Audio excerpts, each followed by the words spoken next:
Bismillahirrahmanirrahim. Assalamualaikum warahmatullahi wabarakatuh. Selamat pagi anak-anak ibu semua. Bagaimana kabarnya hari ini? Ibu berdoa buat kita semua, buat kalian semua dimanapun berada, agar tetap senantiasa dilimpahkan kesehatan oleh Allah Subhanahu wa Ta'ala.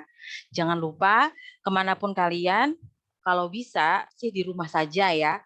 Tapi apabila kalian memang harus bepergian keluar, kalian jangan lupa untuk selalu menerapkan protokol kesehatan. Ya, baik. Mungkin tidak usah berlama-lama pengantar dari Ibu ya. Kali ini Ibu mencoba metode pembelajaran menggunakan video, penjelasannya melalui video seperti itu ya. Nah, untuk itu Ibu harap kalian dapat menyimak video ini dengan baik ya. Kenapa? Karena Ibu ingin menjelaskan materi kita, terutama yang di bab 1 ya, agar kalian bisa lebih mengerti tentang materi kita di bab 1 ini. Ibu harap videonya tidak dicepat-cepatkan ya, karena insya Allah Ibu tidak lama-lama juga.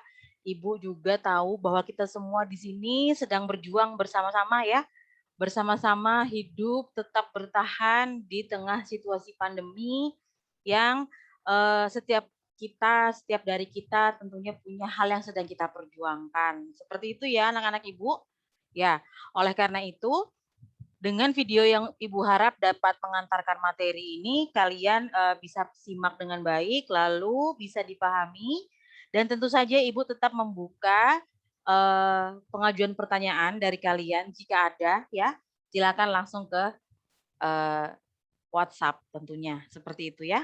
Baik, kita mulai saja. Untuk hari ini adalah bab 1, kita masuk di struktur teks laporan percobaan dan ciri kebahasaan teks laporan percobaan.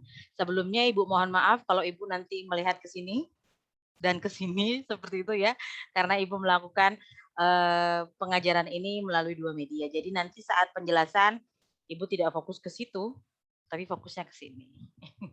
Seperti itu. Baik, tidak usah berlama-lama, Ibu akan melakukan tampilan atau di sini istilahnya share screen ya, kepada materi yang akan Ibu jelaskan hari ini.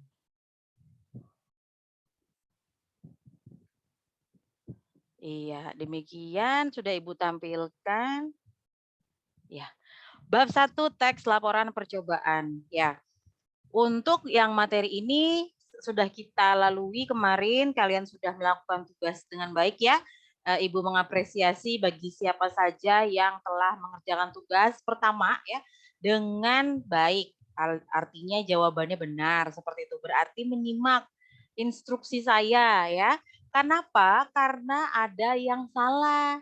Masih seharusnya yang dikerjakan itu teks berdasarkan gambar yang penjernihan air, bukan yang telur mengambang. Nah, dari situ saja sudah bisa dilihat kalian ternyata kurang literasi atau kurang membaca ya. Harapannya di sini nanti bisa dibaca baik-baik supaya nanti tidak salah ya. Yang kedua, Ibu apresiasi juga buat yang tepat waktu ya, karena apa gunanya benar tapi tidak tepat waktu. Apa gunanya tepat waktu tapi tidak benar. Semua itu saling membutuhkan ya. Nanti kalau separuh-separuh ya itu tadi, berarti oh Ibu bisa nilai ternyata belum bertanggung jawab dengan baik. Seperti itu ya. Baik, Ibu lanjutkan.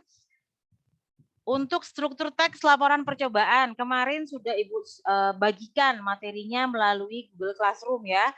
Ibu harap itu dapat dibaca ya, dan kemudian ditanamkan sebagai ilmu pengetahuan baru bahwa struktur teks laporan percobaan ada 6. Mohon maaf kalau kemarin tertinggal 1 ya, yang pendahuluan ya, sebenarnya didahului dengan pendahuluan dulu ya. Lalu tujuan, alat dan bahan, langkah-langkah percobaan, tentu saja nanti ada hasil percobaan, lalu ada kesimpulan. Ya, seperti yang kalian tahu dengan terbatasnya jarak dan waktu ya, kayak seperti apa gitu ya. Dengan terbatasnya jarak dan waktu, maka pembelajaran laporan percobaan itu tidak dapat kita lakukan dengan praktik yang sesungguhnya ya. karena keterbatasan waktu, keterbatasan tempat kita juga ya. Seandainya nanti di masa depan kalian kebetulan bertemu kembali dengan materi berikut ini, mungkin sudah pada kesempatan kalian dapat mempraktikannya lalu menuliskan laporannya ya. Begitu. Jadi kali ini kita fokusnya langsung ke struktur teks laporan percobaan yang sebenarnya tidak kita lakukan. Tapi Ibu akali dengan kita melihat laporan yang sudah ada atau percobaan yang pernah dilakukan melalui sumber belajar internet maupun situs berbagi video yang terkenal itu yaitu YouTube. Seperti itu ya. Kita ambil objeknya dari sana lalu kita terapkan ke dalam struktur yang benar. Karena kali ini di bab yang ini yang harus kalian pelajari adalah cara membuat laporan percobaan yang benar. Setidaknya tahu teorinya. Seperti itu ya. Baik, kita lanjutkan. Hari ini yang saya tekankan adalah yang ini. Ciri bahasa teks laporan percobaan. Yang pertama, ada kalimat kompleks. Kalimat kompleks dikatakan bahwa kalimat tersebut menggunakan dua verba atau lebih. Ayo, siapa yang masih ingat apa itu verba? Apakah dalam hati kalian telah menjawab atau kalian saat saya tanya sudah menjawab nih langsung ke layar gitu? Verba adalah ini Bu, misalnya seperti itu ya. Verba adalah kata kerja. Dalam hal ini dapat ditemui secara bentuk pasif atau aktif. Bentuk pasif verba atau kata kerja diawali dengan kata depan di, ya. Di-nya yang digabung. Mohon maaf. Harusnya awalan ya.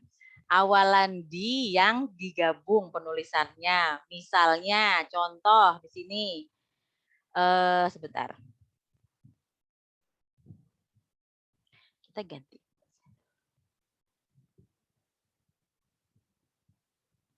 Kalau misalnya di sini contohnya diproses dan dipecah. Nah, itu adalah bentuk kata kerja pasif karena diikuti dengan kata di atau awalan di ya. Dan penulisannya tidak boleh dipisah ya. Dalam kata lain dia harus digabung gitu. Diproses, dipecah, kemudian kata-kata yang lain misalnya dikonsumsi, digunakan, seperti itu ya. Yang jelas kalimat kompleks itu satu kalimat itu kan dari awal huruf kapital ya sampai titik di akhirnya itu harus mengandung dua verba. Entah itu nanti verba yang pertama tadi Ibu bilang, verba pasif yang dipakaikan di, ada juga verba aktif yang dimulai dengan me, misalnya memproses, memecah begitu ya. Nah, dalam satu kalimat itu harus ada dua verba ini. Itulah yang disebut dengan kalimat kompleks. Bisa dimengerti ya sampai sini? Baik, karena itu Ibu tuliskan verbanya yang mana di situ, diproses dan dipecah.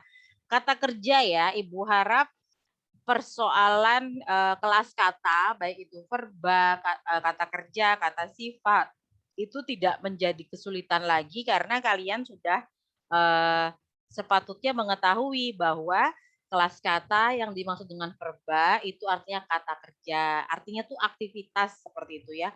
Hal yang dilakukan secara aktif itu verba ya. Baik, kita lanjutkan. Tayangan yang kedua, ya yang kedua ada kata penghubung. Nah, Ibu rasa Ibu tak perlu menjelaskan kata penghubung ya. Karena kata penghubung itu juga sangat akrab dengan kita dalam bentuk bahasa tulis maupun bahasa lisan ya. Lihat contohnya yang Ibu beri warna hijau. Mentega, avokat, dan minyak mengandung lemak karena saat dioleskan ke kertas buram, kertas tersebut berubah menjadi transparan. Kata penghubung yang terdapat dalam kalimat di situ adalah dan karena ya. Untuk sehingga dan yang lainnya itu bisa ditemukan ya karena banyak sekali contoh kata penghubung. Jadi cukup ditemukan saja di dalam teks. Dan Ibu rasa ini tidak menjadi hal yang sukar ya karena dapat dilihat langsung ke dalam teks. Ya. Itu tidak lama ya untuk kata penghubung pembahasannya. Kita masuk ke kata rujukan. Nah, sekarang kata rujukan. Yang ketiga, kata rujukan. Contoh, dengan kalimat yang sama dengan di contoh nomor 2, di nomor 3 ini sama ya, karena ada kata rujukan di dalamnya, yaitu kata apa itu? Tersebut. Jadi, apa sebenarnya kata rujukan? Karena merujuk atau mengacu pada hal sebelumnya, itulah yang dimaksud dengan kata rujukan. Makanya ada contoh yang lain yaitu kata ini dan kata itu. Itu termasuk rujukan. Karena kata-kata ketiga kata tersebut merujuk pada hal sebelumnya. Contohnya di kalimat yang kita punya ini, mentega, avokat, dan minyak mengandung lemak karena dioleskan ke kertas buram. Kertas tersebutnya ya merujuk pada mentega, avokat, dan minyak yang sudah dioleskan ke kertas. Jadi kertas yang sudah ada olesan mentega, avokat, dan minyak itu disebutnya kertas tersebut. Seperti itu ya. Ibu rasa kalau kalian akrab dengan istilahnya melalui bahasa Inggris, itu seperti yang reverse itu, menggantikan atau it refers to. Mohon maaf ini Ibu lintas bahasa sedikit ya. Mungkin lebih familiar dengan istilah yang itu, bisa dijadikan acuan. Begitu ya.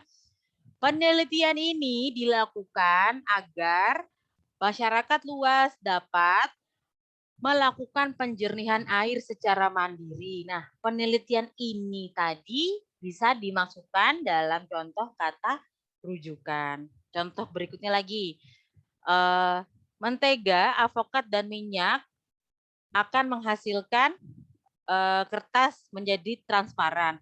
Proses itu, misalnya seperti itu ya, ada kalimat berikutnya gitu. Proses itu disebut dengan proses transparansi, misalnya seperti itu.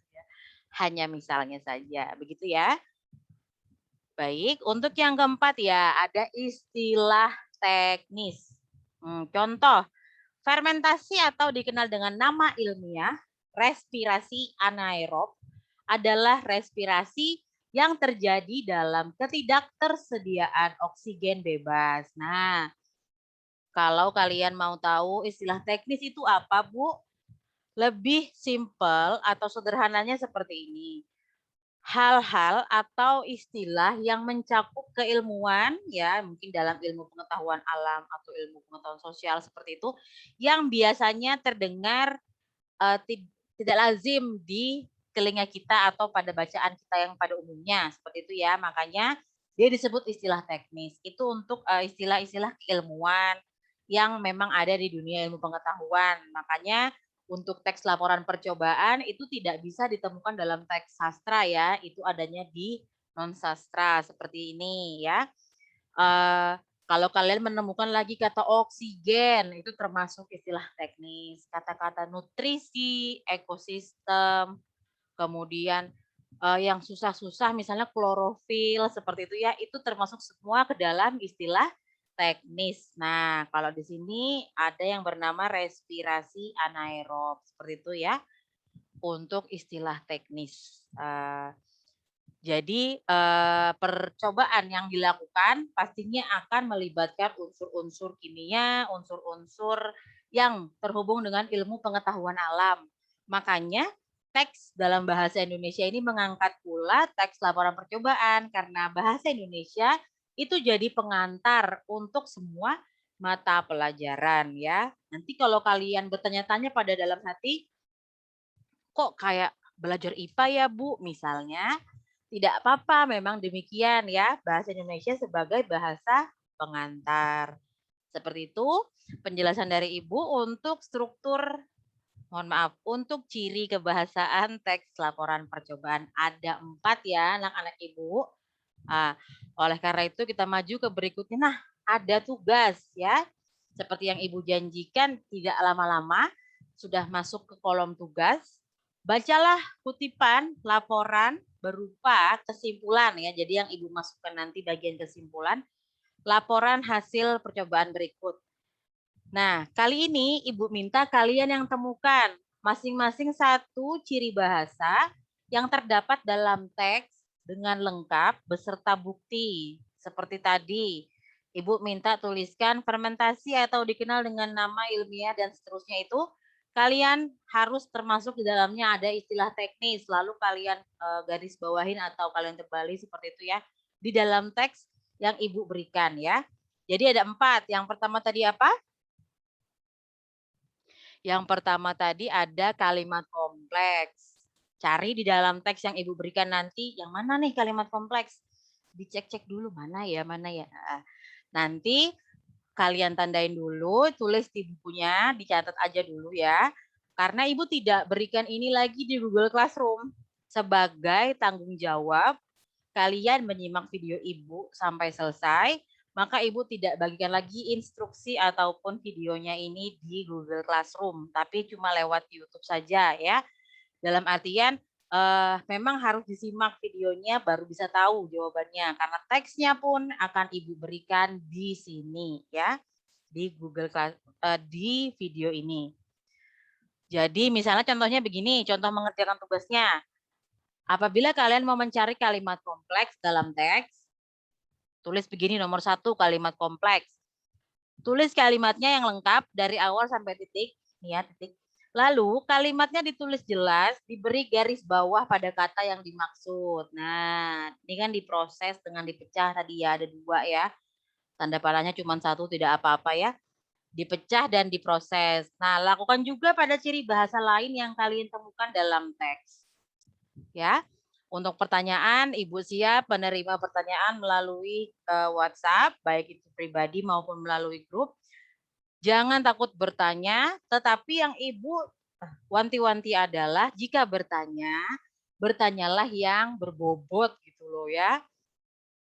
Kenapa? Karena kalau misalnya pertanyaannya seperti ini, tugasnya ngapain Bu?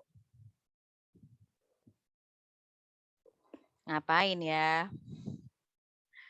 Ya dilihat lagi ke YouTube. Pasti Ibu akan balas begitu. Sudah ditonton videonya?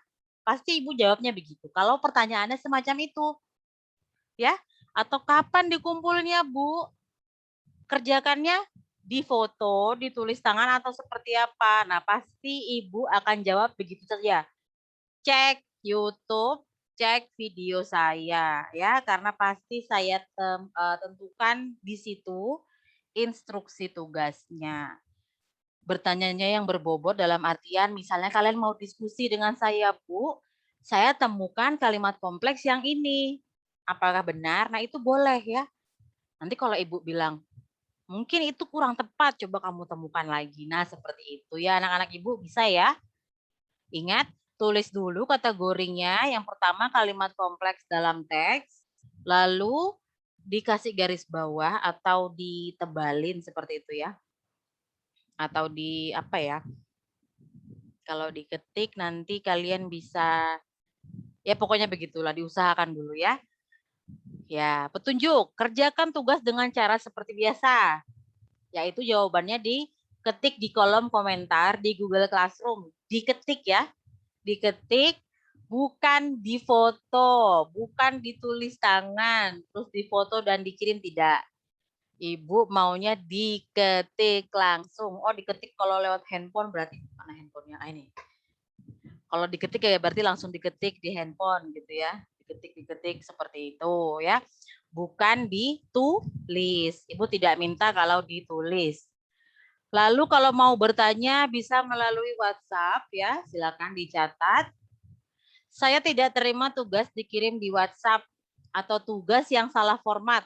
Seperti kemarin ada yang masih memfoto tugasnya. Ibu tidak minta difoto, berarti ketahuan tidak literasi dengan baik. Seperti itu ya, baca baik-baik perintahnya. Jangan takut bertanya, asal pastikan pertanyaannya berkaitan dengan pencarian jawaban informasi yang akan kalian temukan. Seperti itu ya. Berikut ini adalah teks yang akan kalian temukan ciri bahasanya. Dibaca baik-baik, dicari mana yang merupakan kalimat kompleks, mana yang kata penghubung, mana yang kata rujukan, dan mana yang istilah teknis. Bisa dipahami ya? Tulis kalimatnya, lalu tandai kata-katanya mana yang merupakan termasuk dalam ciri bahasa yang dimaksud. Seperti itu, ya. Silakan teks yang ini dijeda atau di-pause begitu ya. Lalu kalian tangkap layar atau screenshot untuk bisa dibaca lebih lama. Karena Ibu tidak bagikan teksnya di Google Classroom. Baik, demikian penyampaian Ibu terkait dengan pertemuan hari ini. Untuk tugasnya ditunggu sampai hari ini juga saja ya. Ibu tunggu hari ini sampai pukul 23.59. Berarti kalian punya banyak waktu untuk bisa mengetik jawabannya dan dikirim di komentar Google Classroom. Seperti itu ya. Nanti untuk keterangan detail pengumpulan dengan waktu kapan pengumpulannya itu yang akan Ibu tulis di Google Classroom. Terima kasih atas perhatiannya. Sampai di sini penjelasan Ibu yang cukup singkat ini ya, daripada nanti kalian lewat-lewatkan gitu ya, atau istilah gaulnya itu di-skip gitu ya. Ibu sedih karena Ibu bikin slide-nya ini sungguh-sungguh supaya bisa dimengerti. Jadi tolong jangan dicepat-cepatkan ya. Terima kasih Ibu akhiri. Sampai di sini. Bismillahirrahmanirrahim. Kok Bismillahirrahmanirrahim. Assalamualaikum warahmatullahi wabarakatuh. Selamat pagi.